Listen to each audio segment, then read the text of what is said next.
Well, to coincide with the long-awaited release of A Nightmare on Elm Street's 4K set, Freddy Krueger is back in the news, and one man is trying his hardest to get him.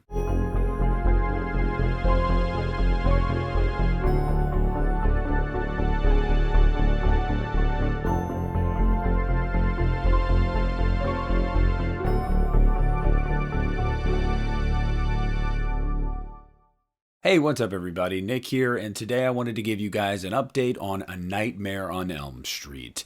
I want to talk about some things that have been in the news recently, while also shedding some light on some things that I have heard and just kind of pontificate on the franchise as a whole. So as we all know, the Nightmare on Elm Street 4K set was just released, and I've got it, a lot of people here on YouTube have got it, and we're all pretty much happy with it.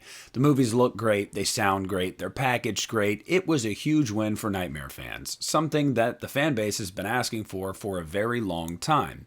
And with that, Freddy was getting talked about again. First, that was in the form of an interview that Bloody Disgusting did with Robert Englund himself. And one thing that he specifically talked about was the future of A Nightmare on Elm Street and what he thinks they should do with the character moving forward. And he was quoted as saying that they should go with a rather unknown actor. And look, as if there were any doubt up to this point, it should be clear to everybody now, Robert Englund is not donning the makeup again.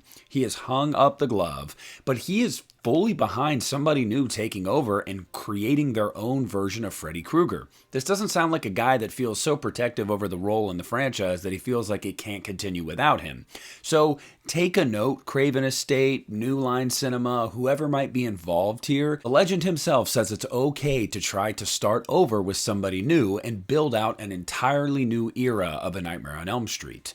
But that wasn't the biggest news out of A Nightmare on Elm Street this week.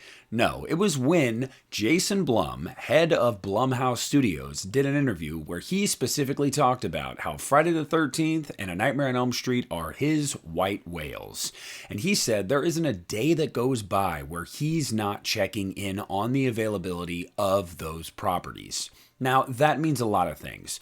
First, it should go without saying that Blumhouse is damn near the most popular horror studio operating today. Now, that doesn't mean that they're the best or they're everybody's favorite. That's not what I'm here to argue.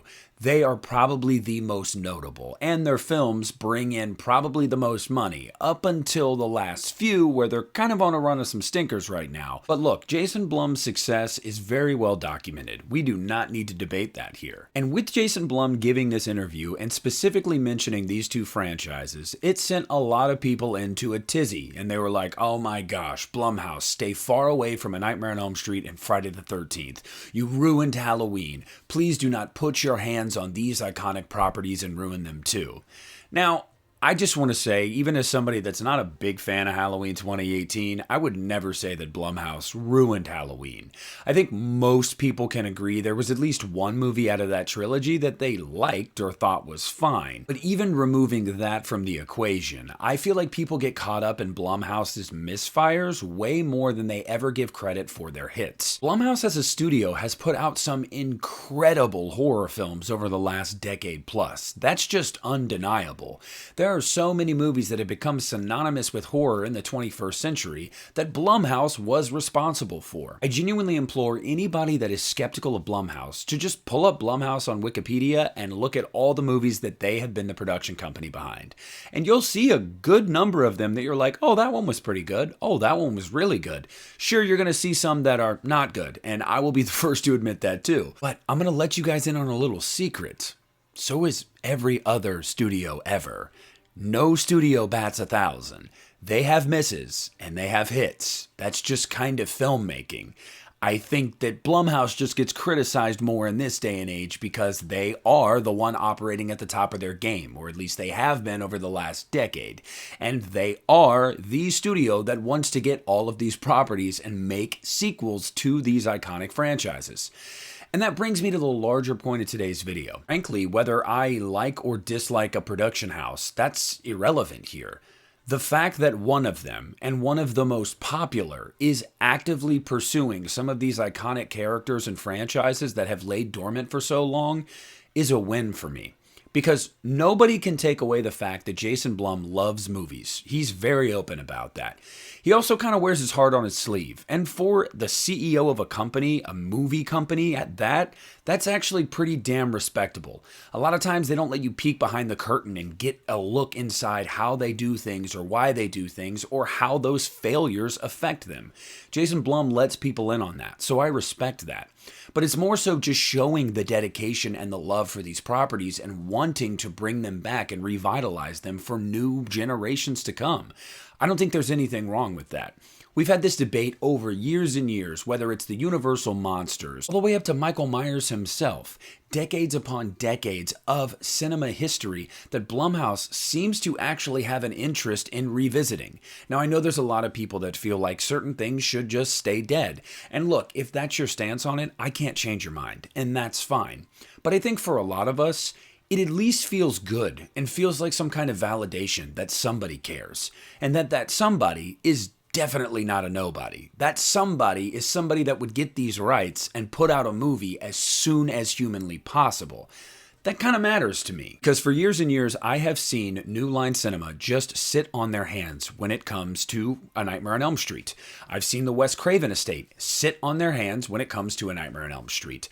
Neither one of them seems like they care whatsoever, or at least that's what I thought. But recently, rumors had started to swirl that have been confirmed behind closed doors that the Craven estate lost their battle with New Line Cinema, and that New Line Cinema actually does have an interest in bringing Freddy Krueger back, and has been wanting to for a long time, but the Craven estate has been putting up roadblock after roadblock and trying to take literally all of the rights to everything in Nightmare on Elm Street, so nobody can do anything with the property. Thankfully, it sounds like they were not successful in that. But then that still leaves us with, why isn't New Line doing anything? Look, I love Michael Myers. He's my favorite. Halloween's my favorite horror franchise. But let's not kid ourselves. Freddy Krueger is a different beast. And I mean that in the sense of he is more marketable than any of them. His personality, his look, his methods, they are all second to none. Nobody comes close to him when it comes to those aspects of the character. He is so easy to sell to people. These movies are so easy to sell to people. The fact that you are not safe in your own sleep is a terrifying prospect. Freddy Krueger scared the crap out of me growing up. And still there are ideas that I have about that give me the willies. That is something that can just last a lifetime. That is a character that is meant to sustain generations. So when you have that at the ready and at your disposal, and you clearly have a fan base that is begging for something, why do nothing? And even if you're not somebody that wants to see a new movie or any kind of new property out of A Nightmare on Elm Street, just think to nothing further than the 4K set. Why did it take so long to even get that off the ground? Like, it doesn't make any sense. It's either a genuine lack of care for the property that they have, or they are completely oblivious to the demand for Freddy Krueger. Either way, it's criminal. So honestly, I wouldn't be upset if Blumhouse got their hands on A Nightmare on Elm Street, because I've seen Blumhouse put out some great films, just like I've seen them put out some bad films. I've seen Blumhouse put out a great Halloween movie, in my opinion. Now, whichever one you want to call great of the three, I think a lot of people agree at least one of them was pretty damn good. So why not let them take a stab with A Nightmare on Elm Street? I mean, they can't do any worse than New Line themselves has done with this franchise over the years, let's be honest. Furthermore, at least it's somebody that wants to do something. Can you imagine sitting on a war chest of hundreds of millions of dollars and being like, I don't want to make even more? Because in corporate America, money talks and the bullshit walks, right? So if you had a bunch of money and an opportunity to make a lot more, why wouldn't you do that? But even looking at it from the other lens, from the fans, if you knew you had something that so many people missed dearly, why not deliver something for them? Whether you want to do it for cynical reasons or for truly altruistic reasons, you should still do it, right? Like, there's good reasons on both sides to do it for this company, for any company that's involved. So not doing it just seems like Are you dumb? And I honestly feel like over the years, I have talked about this in live streams and on social media, and maybe I've even done a video on it before. Just my frustration about the fact that A Nightmare on Elm Street just lays dormant and nobody seems to care. So yeah, I was actually happy to see Jason Blum openly talk about, hey, I'm trying. I've been trying. I'm never going to stop trying. That means something to me, and it should mean something to anybody, because whether you want to see a new Nightmare on Elm Street movie or TV show or whatever or not, it should still mean something to you as a Freddy fan. Be like, somebody cares. Somebody that is somebody that could make things happen cares. Somebody cares about the fans. That matters to me. I think that should matter to a lot of us. And if New Line's not going to do it, why not Blumhouse? Why not A24? Why not Neon? Why not someone? Anyone. I know that no new iteration of Freddy Krueger is ever going to top what came before it. That's not the point. That is what it is. The legacy of those original films will live in infamy forever. Robert Englund is a legend. But this character was meant to span lifetimes. Why not introduce this character again to an entirely new generation and let them get terrified all over again like we did years ago? That means something to me. Keeping these things going, keeping them alive.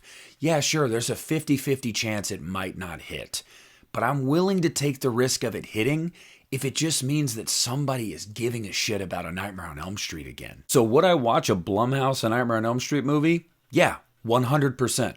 Would I watch a Neon Nightmare on Elm Street movie? Yes. A Paramount? Yes. A New Line Cinema? Yes. The answer is yes. I would watch a new Nightmare on Elm Street movie, no matter who's behind it. I would give it a chance, because Freddy's been gone way too long. And as much as I love Michael Myers and that franchise, there's just something about A Nightmare on Elm Street that is always going to deeply affect me. And I will not rest until I see a new iteration, any iteration of Freddy Krueger on the big screen again. But I want to know what you guys think. Are you like me where you're like, look, somebody do something, I'm tired of waiting? Or are you more of a purist that says absolutely not, never touch A Nightmare on Elm Street again? Whatever your stance on this is, I want to hear down below in the comments section, so please sound off. I want to thank you guys so much for watching the video. Please make sure to leave a like to it, subscribe to the channel if you haven't already. This is Nick at the Lost River Drive-In, and I'm pulling out.